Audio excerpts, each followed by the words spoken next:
Hello everybody, welcome back to my little cupboard. Today we're going to look at this chassis for the Volvo 245. So I thought about a number of different options for making this chassis when I first started the build, but I've recently picked up a 3D printer and it seemed like a good route to go with to get a chassis that's pretty close to the actual thing. It's in two subframes, and at the rear we have a modified, narrowed AR44 with an SSD housing, and radius arms here onto coils, and these little RC four-wheel drive dampers which come on the like 1/18th scale trucks. They don't offer a lot of damping, but they look right. It looks like this when it's compressed. It's reasonably stiff, but everything stays fairly true and works fairly well. There's actually a panhard in there as well, which is hard to see.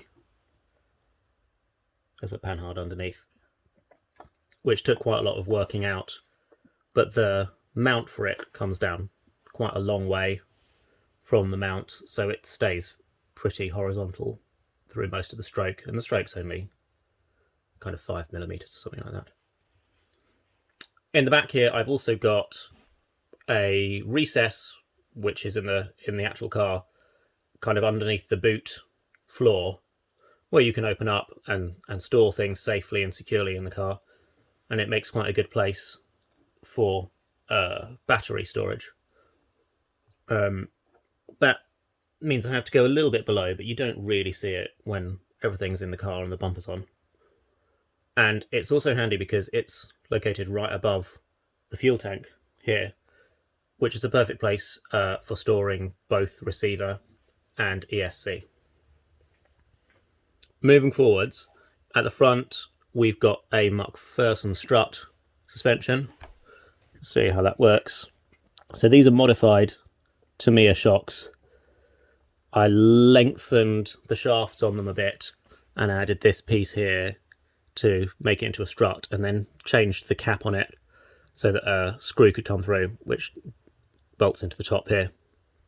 And then this is a kind of inner fender well and shock tower unit, which has taken quite a bit of designing and is beginning to look like the real thing.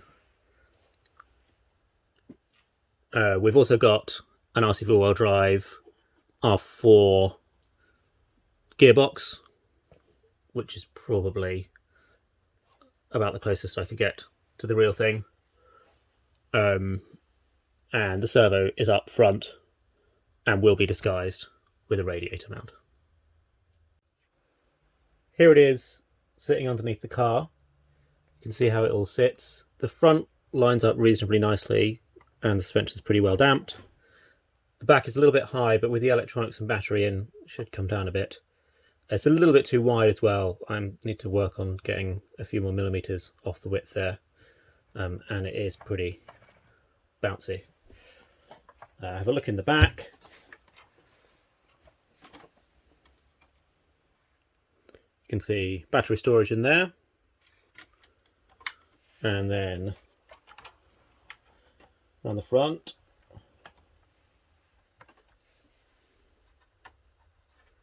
got a magnet on the bonnet now. Oh, if it opens, there we go. Actually lift you up a little bit. You can see the engine bay is beginning to come together, ready for some more details in there. These little hinges for the bonnet work. They actually come off the shock towers, which is again true to the full-size car.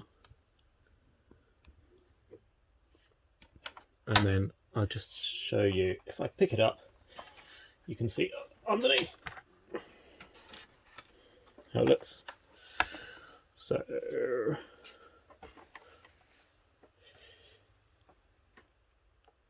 fuel tank, trailing arms at the back, and those are printed mounts I made for the links there to get them a little bit narrower, to get everything working there. And then in the front you can see how the servo works, and a few cross braces and these tiny little arms here. Cool. Well, thanks for watching. Hope you enjoyed, and see you next time.